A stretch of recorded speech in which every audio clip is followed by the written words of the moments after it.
يعني في احدى القنوات اللي هي طبعا صاحبة حقوق كأس العالم، لقيت فيرجسون بيحلل مباريات كأس العالم وديل بييرو.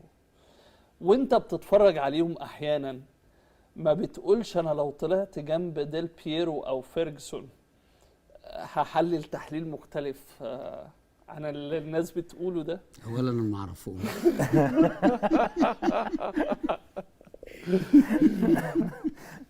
بص يا حبيبي، يعني ولا في دماغي الكلام ده والله العظيم يا استاذ، ولا في دماغي. انت عارف لما بيكون في مثلا خلاص فقره تحليليه ما بتفرجش عليها. ليه؟ لان مش هيقولوا اللي انت مقتنع بيه، اللي مقتنع بيه. كله لا هيطبل يا اما هيقول. لا بس ده ديل بييرو معلش، هيطبل. لا دول هقول لك بس روق.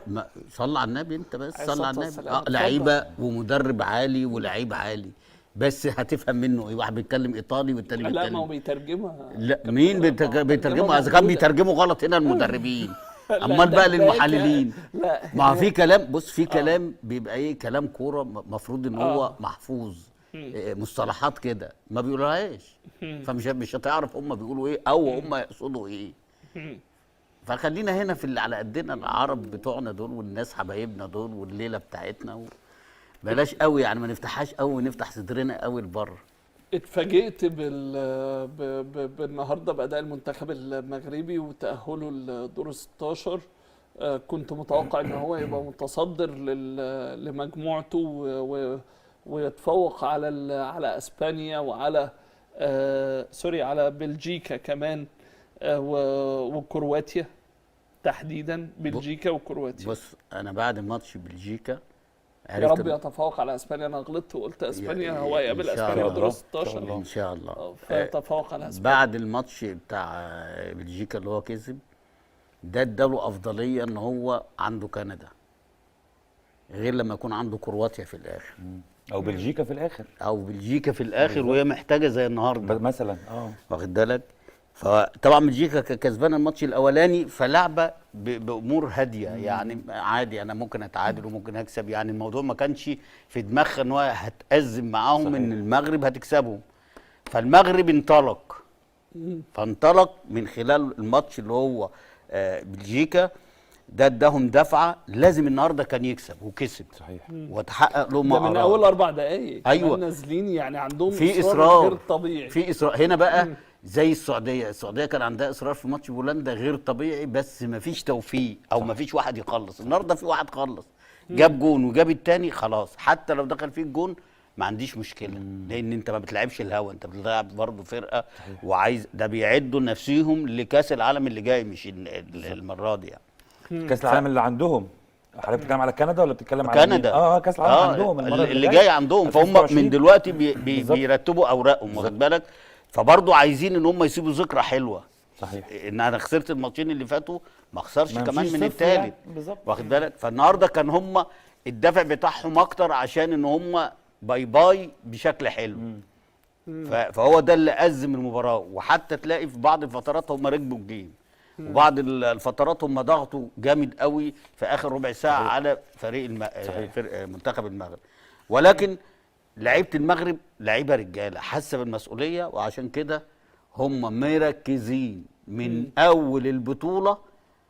وتحيه بقى للراجل اللي هو المسؤول عندهم بتاع الرياضه، اللي هو المسؤول اللي هو جاب الركراكي. مش الركراكي ده اللي هو اللي كسب النادي الاهلي في النهائي، وليد الرجراجي الوداد. بالظبط صح. مش هو ده من كام شهر؟ امال مين جابر؟ وليد الركراكي. بقول لك هو المسؤول اللي جاب وليد الرجراجي. جابه. مش هو يعني، انا قصدي ان كان ماسك الوداد صح. اللي فكر فيه يمسك المنتخب ده راجل عنده رؤيه. ما ده بقى للاسف لما احنا جه كابتن حسام مشي، كنت لازم تجيب حد مصري. حسام البدري. كابتن حسام البدري لما مشي كان لازم تجيب حد مصري، لان الوقت ضيق. هو دلوقتي وليد الركراكي عمل ايه؟ لامم الفرقه، جاب حكيم جياس اللي هو ما كانش بيجي خالص، واخد بالك. وكان في مشاكل بينه وبين خليل زفت ده، ولا اسمه خليل زيت؟ اسمه خليل ايه؟ ده خليل زيتش. ورب يعني خلاص قول المدرب اللي قبل كده. خليله زيتش ماشي. مش فيتش. ماشي. المهم يعني هي الكرة مش عند. يعني الراجل النهارده والماتش اللي فات فارق قوي، والماتش الاولاني برضه كان هو مصدر الخطوره. فالراجل ده بقيمته يا عم خالد، ازاي انا هعاند شعب بحاله ودوله بحالها عشان الغطرسه اللي عندي والقرننه اللي عندي والكبرياء اللي عندي، ان انا ما اجيبش لعيب زي ده يفرق معايا، وبعد ما هو يمشي ويخرج من بطوله افريقيا بشكل مش كويس تيجي بعد النهارده كده حكيم زياش واخد النهارده مان اوف ذا ماتش، احسن لاعب في الماتش، واخد بالك. والماتش اللي فات كمان هو السبب في الانقلاب اللي حصل في ماتش بلجيكا. فانا بقول لك ما فيهاش عندي كوره. انا ممكن ما بحبش خالد بس هيكسبني اشيله فوق دماغي. ما فيهاش حب وكره دي، واخد بالك. فهنا الناس بقى مش الناس اللي عندنا، مش الناس اللي هي بتجيب مجاملات، هاتوا فلان عشان فلان ما يجيش. يا عمي صل على النبي واهدى. وربنا لو معانا حسام حسن ال3 شهور اللي اتلعب فيها البطوله العربيه وافريقيا والماتشين بتوع تصفيات كاس العالم والمصحف كنا وصلنا. هو ده بقى الفرق بيننا. يعني ما تحلفش بس ماشي. انا بقول لك والمصحف نوصل. عايز ايه تاني؟ طب ما تحلفش بس ماشي هعديها لك. والمصحف نوصل. ايه الراي بقى؟